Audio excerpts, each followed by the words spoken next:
And the thing that unites all those projects for me, bless you, is trying to create a kind of archive and a genealogy about sort of race and technology where one doesn't exist. And it's important for both for activism and for policy as an outcome, because we have to have, precisely as we were talking about in the last panel, these sort of stories, these accounts, so we can actually know where we're headed. And moreover, I think that they're sources of inspiration, that they provide a kind of historical examples, tactical examples, strategic approaches to thinking about science and technology. So, and I guess the other point that I want to make is that there, particularly in a space like African American studies, it's been hardly ever the case that idea about science and technology, with the exception, of course, of the work of like Professor Bullard, of course, where science and technology, issues of environmental justice have really come to the fore. It's a very new phenomenon for reasons that we understand, for historical reasons, precisely because of the way in which certain types of technological power have operated on black bodies and black communities in these sorts of ways. But I think that the sort of unfortunate downside of that has been that black communities haven't necessarily mobilized in the urgent ways that we need to around health issues, around the issues of technology and the like. So as a way of introduction. So I want to, I guess what I want to, so this is considerations and policies. I'm probably stronger on considerations and concepts and policies, but just suggest that, we certainly need a kind of robust critique of power and sort of technical power, but that we also need to sort of make sure that scholars and activists are sort of being involved in the processes of creating, standards, laws, and these sorts of things around a variety of technologies for me, which should include everything from biomedical, bioethical issues to sort of genetic issues to the internet and these sorts of things. So let's see. I guess I wanted to say two other things. One about the digital divide, which is kind of an old, is something I've had a problem with for a while. So on the one hand, I think it is a really kind of central and important concept for really flagging types of, in particular, sort of informationalized, digital, internet-based kind of inequalities. I think that it's in disparities. I think it's important for targeting that.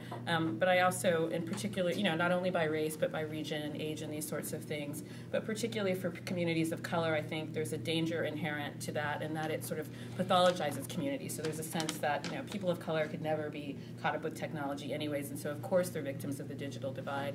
And so I want us, I think, to maybe be a bit more sort of nimble and nuanced in the ways that we think about sort of digital inequality and technological inequality, and maybe be less free about using that kind of terminology. So I guess thinking about Paloma's presentation from last night, I mean, there are things that we want to say sort of yes and no to. And this is where I get closest to policy, I guess. Things that we might want to say yes to are, universal wireless access. So I teach in Connecticut, but I live in New York City and I live in Harlem. And there are few to no places in Harlem where you can get wireless access, unlike other places in New York City. It really is it's quite a conundrum. And I think that, if there's caveats aside, in one way of bridging that we know, based on data, bridging the digital divide is to give people sort of easy, everyday, informal access to technology, right? It's one of the critically and most important things. And certainly having sort of wireless access is a way to do that. And it wouldn't be terribly, terribly expensive, right? It's actually, the infrastructure is, you don't have to build telephone lines or anything like that, and it's not terribly expensive. So that's a kind of easy and basic thing.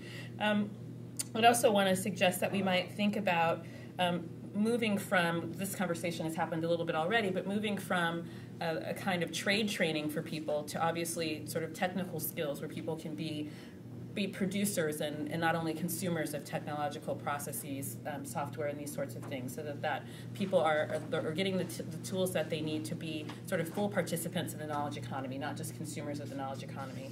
And to that end, that we also need, particularly for communities of color, to insist on not only technical training and technical pedagogy, but a technical pedagogy that is interdisciplinary and that works hand in hand with ones that, a pedagogy that would sort of do the kind of deep remembrance work that Carl mentioned this morning. So, that would move beyond the kind of, ethnic studies curriculum about the first Latino to ever use a computer or the first black person to ever, use a mechanical pencil, right? So we want to move beyond.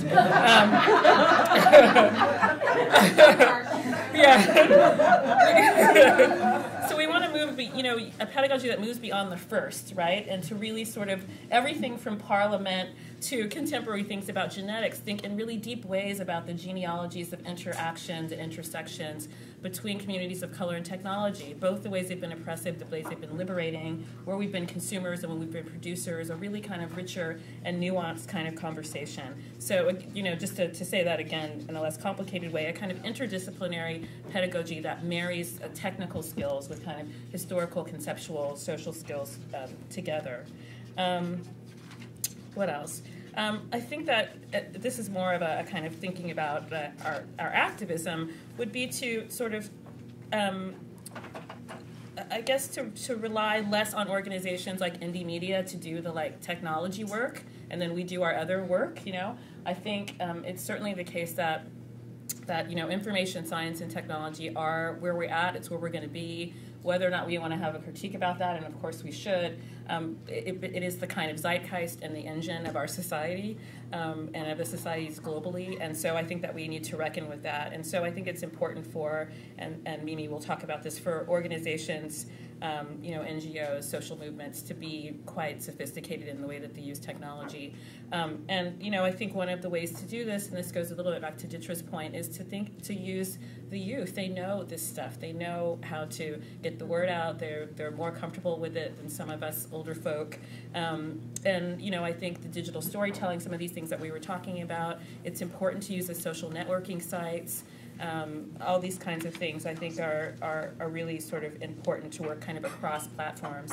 And then I'll say a little bit about that by way of closing, but I just wanted to also raise the issue of net neutrality, which is something that I think it's a policy thing that we should all really be thinking about. It's a little bit related to some extent to this kind of, the shift to digital television and living in Harlem and watching people, I'll go to the Radio Shack to get an extension cord and people are just like scrambling and confused and their vouchers have expired and there's, all this stuff and it's really quite sad. Net neutrality is, this principle that broadband access should be sort of open and free, and there are increasingly companies are trying to make it such that, if you're a Verizon customer, for instance, and you want to go on to a Sprint website or something like that, a website that's outside of what they imagine their proprietary network to be, they can either block it or they will sort of charge you for going to a site that's outside of the network for which you pay.